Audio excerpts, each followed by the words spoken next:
The Mesa Chamber of Commerce Inside Business Podcast brings you a unique view of Mesa through its vibrant business community and the subjects that are important. The podcast is produced in the Mesa Chamber of Commerce Media Studio, sponsored by the University of Phoenix. Our podcast is hosted by Mesa Chamber of Commerce CEO Sally Harrison. Please enjoy this episode of the Mesa Chamber Inside Business Podcast.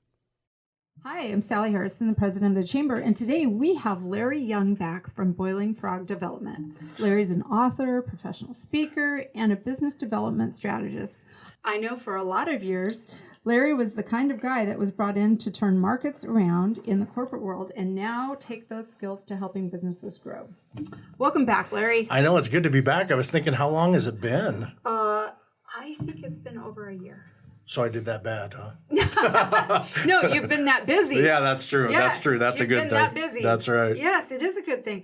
Tell us why you named your company Boiling Frog Development, because that is not a company name that most people would think of. Yeah, it wasn't by wisdom. It was just more by choice and experience. So when I was growing those markets and turning them around, a lot of times I focused on leadership, sales, process, people, culture, things of that nature. And what I found is that most people, when I walk in, they just always did things the way they'd always done it. Mm-hmm. And so they really hadn't realized that their environment has changed. And so it was based off the parable of the boiling frog, which is throw a frog in hot water, senses the danger, jumps out, put it in cold water. When you slowly turn it up, doesn't recognize, that becomes their demise. So when I formed the company, I thought Boiling Frog Development was, and I did that like within 15 minutes of forming the company. I'm like, that's so it ended up. But what's neat about the name is that, like, even this morning, that event we were at, if somebody's heard the parable, they know exactly what it is, right? And if not, once you tell them, they catch it right away. Makes sense. So, well, tell us what do you do? Yeah, so the focus, most people, what do I do? I wonder that someday. What do you do? chase my tail all day, yeah. No, I mean, a lot of people know me as, the professional speaker and the author because that's the visible part. But really what I do, Sally, is I consult successful companies on how to grow. So from their strategy and their growth strategies on how to execute that. And so I help them with sales models, sales strategy, sales training, that type of thing. And it is, most days I have to pinch myself. I'm just so lucky to go in and learn about somebody's organization and help them say, okay, if you want to grow, here's the map and here's the process to do so. Oh, that's very cool. Yeah. It's cool when you get to do something you like. I love it. Yeah. Well, before we were starting our recording here, you were talking about some of the things you see in companies and leaders that separate them from others. You made a couple of comments about the mentality of some thriving businesses. Can you share more about that?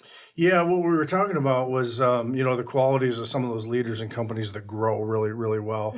And, the one that really sticks out that I talk to groups a lot is CEOs or leaders that have big picture thinking. It's really the idea. I think, I think it was Grant Cardone that wrote 10X Rule. Dan Sullivan talks a lot about this kind of concept. And we all three really kind of believe this. But the bigger that you really think about things, it changes the way in which you approach your business and the way in which you go after it. What I usually tell groups and leaders is that the bigger that you think about things, the less competition there is. Because most people don't think that big. So when you're trying to create that competitive advantage in your strategy, the bigger that you think about it, right, then the bigger it'll change the way you kind of function as an organization. And so I've been a big fan of this concept for a long time. That's very cool. Yeah. Well, can you share with us how that works? Yeah, so when you walk into kind of an organization and you start thinking about growth, so they'll say, well, we want to grow 10% or 20%, which is not uncommon for a business. What you realize at that time is that in order to grow 10% as an example, you as an organization really only have to get just a little better, maybe a little faster, or work a little harder, right, in order to get that. But it's not a model for long-term success. You've got to start to think bigger so that you can start to put the right people into places and things of that nature. So I'll give you an example. In fact, let's have fun here. We'll use the chamber, the Mesa Chamber. So, and we'll just use like fictitious examples here and stuff like that. But just imagine that all the chambers in the valley, right, from Gilbert, Chandler, Mesa, Phoenix, all had 1,000 members. And so the CEOs... They would all love that. Yeah, well, some would. And so, I imagine. We would. Well, so we're, again, fictitious, right? Yes. So if they're all sitting around with their boards and they're saying, well, we want to grow 10%, that's 100 more members, or 20%, that's 200 more members. But what if I looked at you, Sally, and said, I think that the Mesa Chamber should focus on growing to 5,000 members instead of 10%. Think about how that changes the way you start thinking. But yeah, my heart just skipped a beat. Yeah, Well, but yeah, obviously there's a lot of other strategy that goes along with that. that's right. You don't just work a little harder or a little smarter, right? Or a little faster. That's right, because you can't work harder, faster, smarter. I mean, sure, you could just add salespeople and staff, and you're really not more efficient. But you think about it, at the end of the day, you realize at that moment when I tell you that you have to become somebody different to run a 5,000 member chamber, right? As a CEO, Oh, yeah, and your team does, and the organization, and that type of thing. And so really finding ways to create value for your clients to be able, or your members in your case, to be able to grow. I think, one time we were having a conversation, again, fictitious number, but what would a member that made an investment of $50,000 a year in the Mesa Chamber, what would that look like? Right. And so when you start thinking like that, you almost have to backfill in your mind kind of, well, what kind of value would we have to have? What kind of client would that be? Who would we have to be? What kind of problem do we solve? And how do we deliver that value that makes a difference for them? And see, that's why I love this thinking, is because it puts you in a whole different frame of mind rather than just 10%. So, yeah. That will make me start thinking how. Challenge you after this. Well, can that concept apply to more than just business growth? Yeah, absolutely.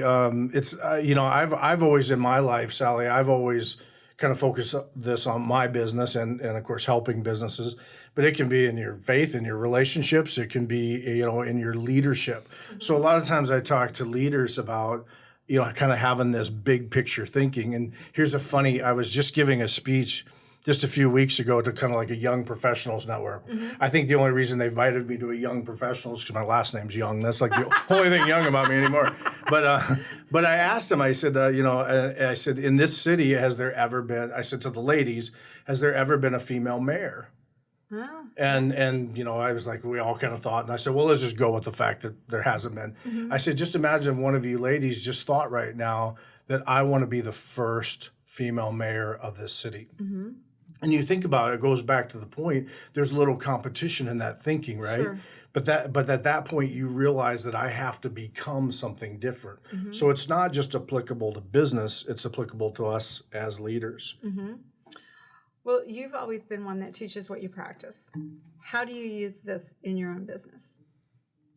I use this every day. I told my son asked me not that long ago, he said, Dad, we were talking about heroes and stuff. And he goes, who are you? Who's your hero, Dad? And of course, at 16, I'm probably not his hero anymore. At 8, I was, But I said, I'm always chasing the me of a year from now or 5 years from now. And I've always got a big picture of that. And I use this in my business. So I'll tell you a great story. And it's kind of humble. It's kind of hard to tell because I'm a humble guy, right? But I think you are. Yeah.